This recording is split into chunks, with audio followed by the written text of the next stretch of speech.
Idol, good morning. This is MJ once again. Mag-upload na pala tayo ng ating video ngayon dito sa bahay kasama ng aking mga anak, pati na rin si Maria. Marisa, bakit nagpa-iksi ka ng buhok? Sali ako sa palaro mo. At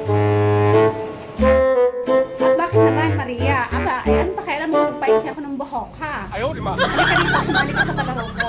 Ang sasabihin mo lang naman ay pitong put-puting pitong bituin. Okay? Eh, Marisa, magsimula na ako.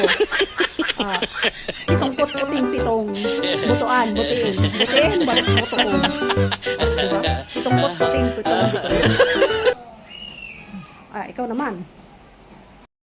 Aba, at ikaw talaga?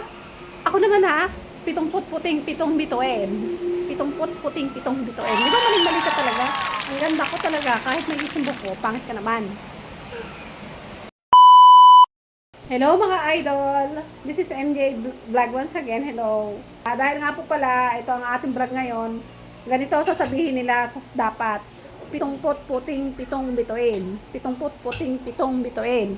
O, game na. Enjoy ko naman. Ano, imik? Pitong put-puting pitong bituin. Balik agad. Ikaw, impot-pot. Pitong put-puting pitong bituin. Yun na! Pitong pot, pitong bituin. Mali. Pitong puting pitong bituin. Pitong pot, pitong pot. Ikaw naman. Mali. Putang galis di ba? Walang tumama sa kanila. Dapat dito kayo sa camera, di ba? Hindi sila marunong.